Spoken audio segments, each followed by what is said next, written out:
The B-52 Radar Modernization Program (RMP) is a cornerstone in the broader strategy of sustaining and upgrading the United States long-range bomber fleet, particularly the B-52H Stratofortress, which has served continuously since the Cold War.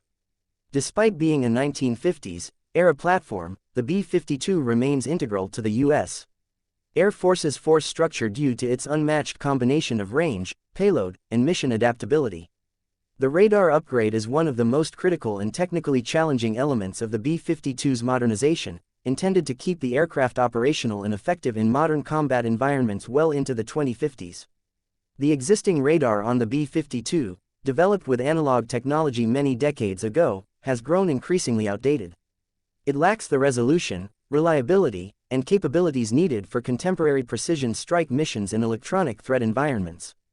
The aircraft's current radar was not designed to interface with modern digital systems, and its maintenance has become increasingly difficult and expensive due to parts obsolescence and limited supply chains. These factors led to the decision to replace it with a modern, Advanced Electronically Scanned Array (AESA) radar system, specifically tailored to the B-52's operational profile and mission set. The selected radar is derived from a system already in use on fighter aircraft, but the adaptation for the B-52 required a fundamental redesign of the nose structure to accommodate the new equipment. The B-52's airframe, while durable and proven over decades, presents unique challenges for modern avionics integration. Its internal architecture was not originally designed with digital systems in mind. Therefore, integrating a sophisticated AESA radar required not just fitting the physical hardware, but also updating the aircraft's cooling systems, electrical power distribution, processing units, and data interfaces. Engineering teams had to redesign the forward fuselage, including structural modifications to accommodate the radar's antenna and associated subsystems. The radar's power requirements meant that the aircraft needed to have additional electrical generation capacity and cooling to prevent overheating during extended missions. In addition, because of the radar's increased performance and functionality, significant changes were necessary in terms of software integration and mission system architecture. The aircraft's central computers and user interfaces had to be adapted to display and manage the radar's high-resolution data. Originally, the plan was for flight testing to begin by 2024, with the system becoming operational around 2027. However, as of 2025, testing has not yet begun due to multiple delays. These delays include challenges with hardware production, longer than anticipated system validation and safety testing, and the unexpected need for additional design changes. The new timeline indicates flight testing may begin at the end of fiscal year 2025, with initial operational capability likely occurring around 2030. These delays have extended the schedule by several years and increased the overall cost of the program significantly, by more than 17%, prompting a formal breach under the Nunn-McCurdy statute.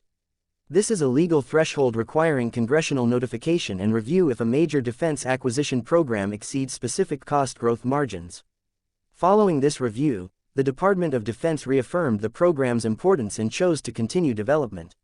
This decision was based on the strategic value of the B-52 fleet and the essential role that a modern radar system plays in ensuring its effectiveness in high-end conflict scenarios. Without this radar upgrade, the aircraft would be increasingly vulnerable and less capable of conducting precision strikes, detecting and tracking moving targets, and responding to rapidly evolving threat environments. One of the reasons the program experienced integration difficulties was the limited use of digital engineering tools in its initial stages. Digital engineering, using high-fidelity simulations and virtual modeling to test designs before physical prototyping, has become a standard practice in newer military programs. However, when the B-52 radar upgrade was first scoped, it did not make extensive use of digital twin modeling or simulation-based validation. As a result, more physical rework and iterative testing were required than would have been necessary in a more digitally driven development approach. To manage cost and complexity, the Air Force reviewed the radar's full feature set and chose to scale back certain functions that were unnecessary for a bomber platform.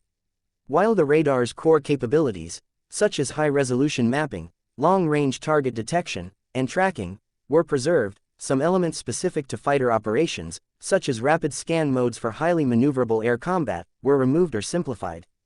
This allowed the radar to be tailored to the specific mission needs of a long-range strike aircraft, helping to contain cost growth and simplify integration.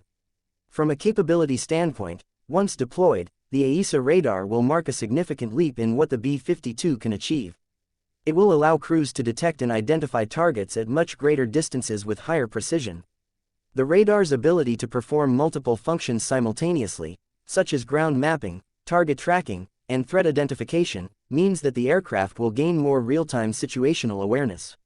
This in turn supports faster decision-making and more accurate weapons employment. The system will also improve the aircraft's survivability by allowing it to detect and avoid threats earlier in the mission. This radar modernization is part of a larger effort to revamp the B-52 fleet.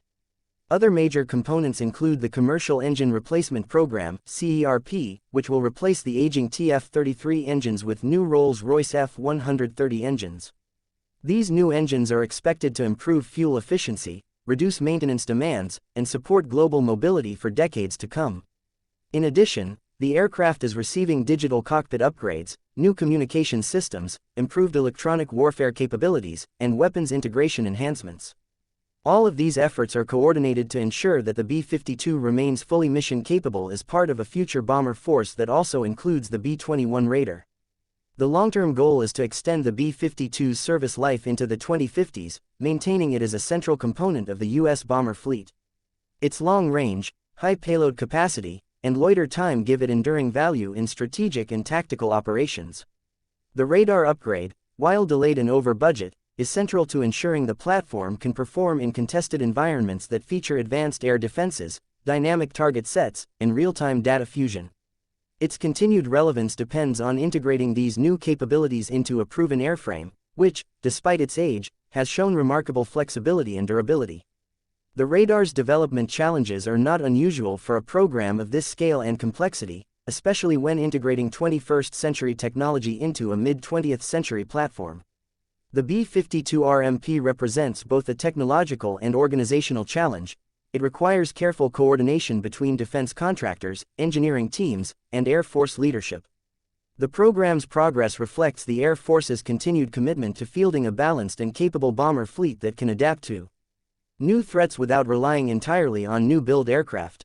It reflects a strategic choice to modernize proven assets rather than replace them wholesale. Ultimately, when the radar is fully integrated and fielded, it will transform how the B-52 operates in modern combat. It will provide longer range detection, faster response times, and more accurate targeting, allowing the aircraft to remain viable in operations across a broad spectrum of missions.